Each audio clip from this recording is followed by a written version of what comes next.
doing this morning? Brother looking kind of rough, kind of rough. Speak on the Spanish fly trap.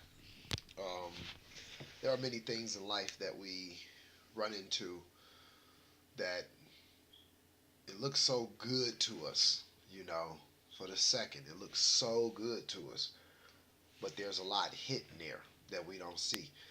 And God exposes these things to us, and sometimes we ignore, those warnings. Like I say, warning comes for destruction. We ignore it, and then later on down the line, we catch the butt of it. Um, and it could be anything. It could be a car. It definitely can be a female or a dude. That we checking out or whatever and stuff like that. And I had this one guy come to me and tell me about this female he met. And he said she was just awesome. This and that, and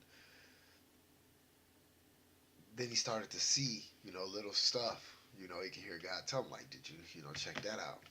Watch, did you see this right here? And he didn't pay attention to that, and it ended up, just all kind of chaos and this and that, But he said he was patient and, humbled himself and, waited on God, and God, fixed the whole situation. But even things, cars, you see a car you want, I went to this place called Kaufman's, and they had a Bentley up in there. And I mean, the Bentley was raw, had the blue flake, Nighthawk color. It looked like it was black, but the car was blue. Interior was butter colored leather. It was just immaculate. And the car was only $58,000. I mean, we talk about a $300,000 car here. And I asked the guy, I said, why is the car that cheap?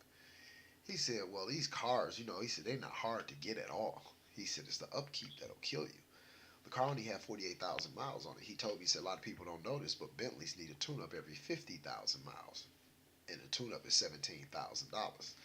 And if you from Milwaukee, you know you can't go get a tire for a Bentley from Mr. P's. You know what I'm saying? So it's you see it, you want it, you like it, but there's much more there. Just like the Spanish fly trap. It lures a scent, uses your desire. You know what I'm saying? And flies fly into it, and as they push buttons, people's buttons, the car's buttons, it triggers something that eventually you'll have to pay. Starts to close in up on you, and devours you, and that's exactly what, like I said, Satan uses. The bait is your desire. He sets your desire before you, and either you're going to accept it or reject it. God sets it before you.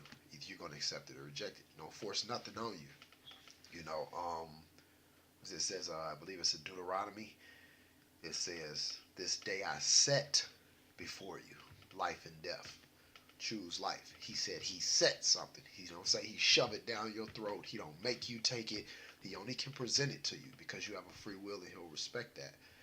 And the devil presents something to you. You're going to accept it or reject it. You have a free will.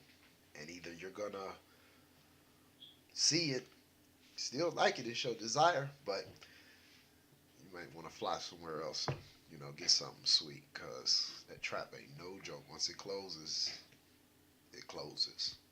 So God bless and shalom. Hit me up. Holla.